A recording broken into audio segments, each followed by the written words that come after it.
The city's relentless rain matched the storm inside Maya Carter's heart. She trudged through the downpour, each raindrop a tiny hammer against her already fractured spirit. Just hours ago, she had walked out of her dream job interview. The words, "We're looking for someone with more experience," echoing in her mind. It was the final blow after a string of rejections that had chipped away at her confidence for months. Adding to the misery, a speeding car had drenched her in muddy water, and her landlord had just called, his voice cold as he reminded her the rent was overdue. Again, the weight of it all was crushing. The city she had moved to with such high hopes now felt like a concrete cage, squeezing the very life out of her. Her small apartment offered little comfort. The dim lighting and silence felt accusatory. Maya collapsed onto her worn-out sofa, burying her face in a cushion to muffle the sobs that finally broke free. She felt utterly and completely defeated, a tiny, insignificant boat lost in a vast, indifferent ocean. What was the point of even trying anymore? The thought, dark and insidious, whispered through her mind. Maybe it was time to just give up. The energy to fight, to hope, to dream, it was all gone. She was just empty. In that moment of absolute despair, she felt a presence in the room. Her younger brother Ethan stood in the doorway, his usual cheerful expression replaced by one of deep concern. He didn't say a word, just walked over and sat beside her, his silence a comforting blanket. After a long moment, he gently took her hand.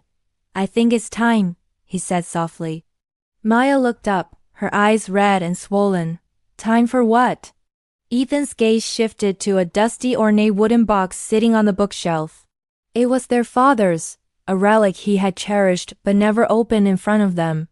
He had passed away 2 years ago, leaving behind a void that still ached. "It started glowing," Ethan whispered, his voice filled with a sense of wonder. "Just a little while ago." A soft, warm light, coming from inside. Maya frowned, confused. A glowing box? It sounded like something out of a fairy tale, not her grim reality. But as she looked, she could see it, a faint, pulsing golden light seeping through the cracks of the dark wood. It was impossible, yet it was happening. Curiosity, a feeling she hadn't felt in what seemed like an eternity, stirred within her. Ethan carefully lifted the box from the shelf and placed it on the coffee table between them. It felt warm to the touch. With a shared, hesitant glance, Ethan lifted the heavy lid. The golden light intensified, casting a warm, gentle glow across their faces. Nestled inside on a bed of faded velvet was a single sealed envelope. Maya's breath caught in her throat.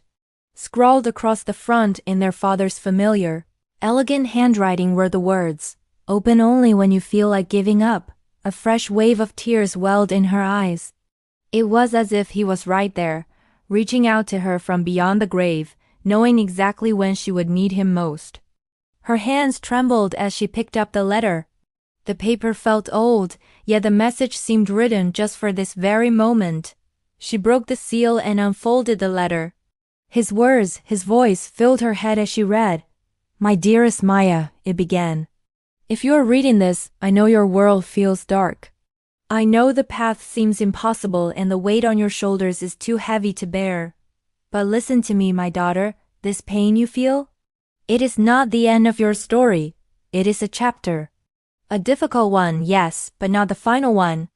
You were forged in fire, built from the same strength that has carried our family for generations. You are more resilient than you know, more powerful than you believe. This darkness will pass. You will rise from it. Your story is just beginning." The tears flowed freely now, but they were different. They weren't tears of despair, but of release, of love, of a deep aching connection to the father she missed so much. She clutched the letter to her chest, the paper absorbing her sorrow. He knew. He had always known how to see the strength in her, even when she couldn't see it in herself. As she sat there, soaking in his words, something impossible happened. The golden light in the box flared brightly for a second, then dimmed. Lying where the first letter had been was another envelope, this one crisp and new, the ink on it still looking wet. Ethan gasped. Maya stared, her heart pounding in her chest. This was beyond explanation. This was magic. The new letter had a single urgent sentence written on it. Tomorrow, someone will ask for your help. Say yes. It was a command, a prophecy, a bizarre and cryptic message from where? From her father? From the box itself? It made no sense. But after the day she'd had, after the miracle of her father's first letter, she was willing to believe anything. A tiny spark of purpose, of intrigue, flickered to life in the hollow space where her hope had been. Say yes. Okay, she would. The next morning, the world hadn't magically fixed itself. The rain had stopped, but the sky was still a gloomy gray. The rent was still due. She still didn't have a job. But something inside Maya had shifted. As she stood at the bus stop, the strange message from the box replayed in her mind. Someone will ask for your help. Say yes. She scanned the faces around her, a mix of tired commuters lost in their own worlds. Who would it be? What kind of help would they need? Just then, a young girl, maybe a teenager, approached her hesitantly. Her eyes were wide with panic, and she was clutching a crumpled bus schedule. Excuse me, the girl stammered, her voice trembling. I'm lost. My phone is dead, and I was supposed to meet my sister an hour ago. I don't know this part of the city. Can you help me? Maya looked at the girl's distressed face. Normally, wrapped up in her own misery, she might have offered a quick, vague direction and moved on. But the words from the letter echoed in her mind. Say yes. This was it. This was the moment. Taking a deep breath, Maya offered the girl a small, genuine smile.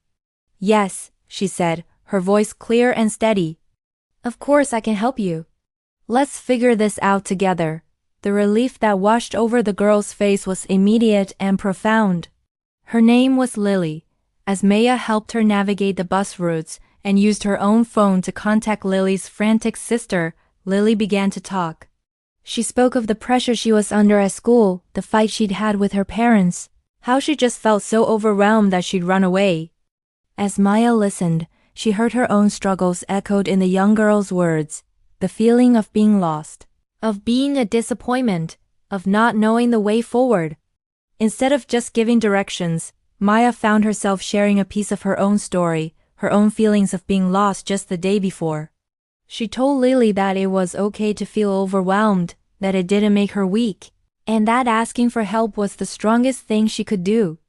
For the first time in months, Maya wasn't thinking about her own problems. She was focused entirely on helping someone else. By the time they connected with Lily's sister, who rushed to embrace her with tears of relief, Maya felt a profound shift within herself. Lily turned to her before she left. Thank you, she said, her voice thick with emotion. You didn't just help me find my way. You made me feel like I wasn't alone. Watching them walk away hand in hand, Maya felt a warmth spread through her chest that had nothing to do with a magical box. It was the warmth of human connection, of purpose. Her father's letter told her she was strong, but helping Lily showed her. The pain was still there, the problems hadn't vanished, but they no longer defined her. She had made a difference in someone's life, and in doing so, had reignited the light in her own. She finally understood. Sometimes, the path out of your own darkness is lit by the lamp you hold for someone else. Her story was just beginning.